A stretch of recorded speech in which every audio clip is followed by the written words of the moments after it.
fell in love with my country when I was a prisoner in someone else's. Senator McCain spoke these heartfelt words as he accepted the Republican nomination for president in 2008.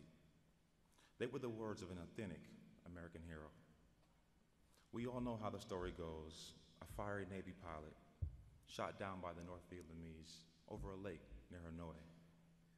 As his plane spun out of control, he bailed out just in time to plunge into the lake below.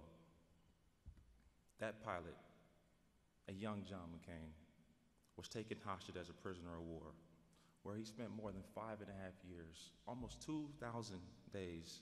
He would endure countless beatings, torture, solitary confinement, and mental and emotional anguish that none of us will ever have to endure. After getting to know Senator McCain, I felt compelled to visit Vietnam. I wanted to see the places where the will of John McCain was tested and forged. I saw the lake. I walked the steps. I sat in the cell. And the ordeal that my friend survived became all the more real.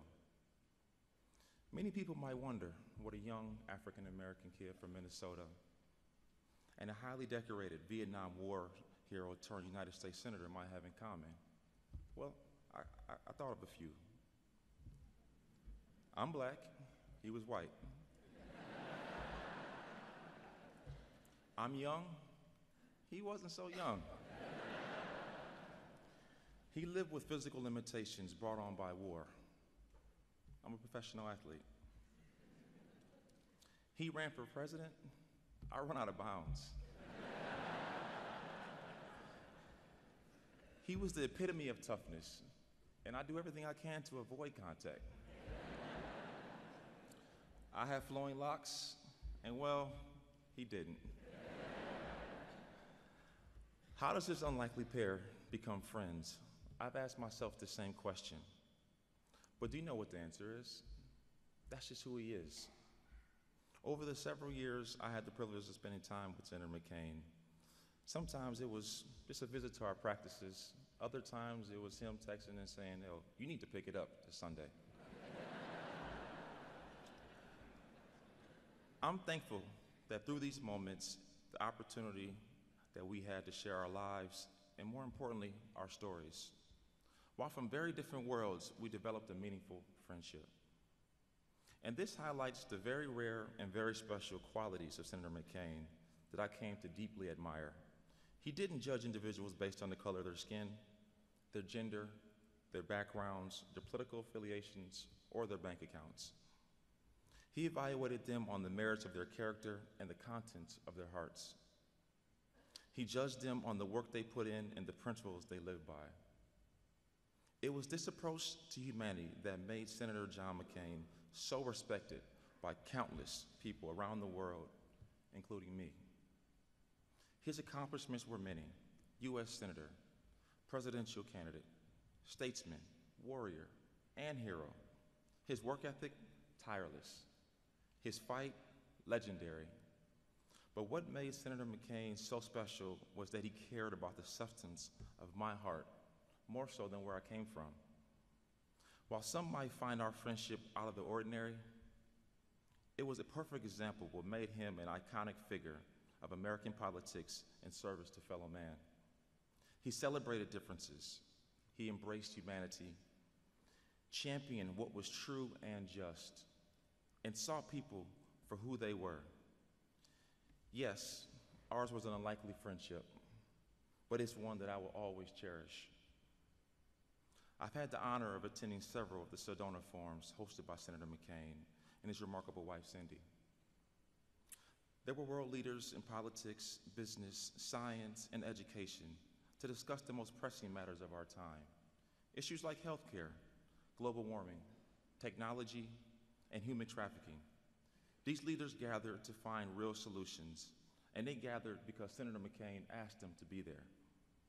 His devotion to making Arizona, the United States, and the whole world a better place for everyone has inspired countless leaders, like those at the Sedona Forums. I'm confident his legacy of devotion and to the common good will continue to inspire people around the world long after today.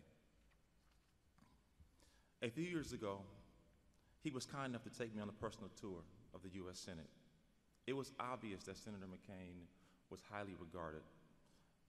He believed to be right and was good regardless of which political side of the aisle his opinion fell on. I saw how respected he was and how much admiration he commanded from people from across the political spectrum. But that admiration wasn't surprising, because Senator McCain was known as a man of integrity and conviction. A man who at times, just as he sacrificed himself for his fellow POWs in Vietnam, willingly chose to sacrifice his own political gains in order to accomplish what he believed was best for all. As a result of this type of sacrifice, he may have lost the support of a political ally here and there, but he gained the respect and admiration of an entire nation. In closing, I'd like to honor the love I saw in Senator McCain. He loved the people of Arizona, serving them passionately and diligently for decades. He took that same love to Washington and boldly advocated for the freedoms and liberties he had grown to love as a young Navy pilot. But the love I saw most was the love he had for his wife, Cindy, and his children. I heard him speak about them often, and the love always came pouring through in every word. Senator McCain, it's been a true honor to call you friend. Your toughness and bravery inspired us. Your sacrifice enriched our lives. Your devotion to the people of Arizona, our nation, and your convictions won our admiration. Your love set an example for all of us to follow. Jackie Robinson once said, "A life is not important except in the impact that it has on other lives." Senator McCain, we will miss the blessings of being in your presence, but we will never forget the impact you had on the world, and more importantly, on each of the lives that you touched. We are all better for having known you. Rest in peace, my friend.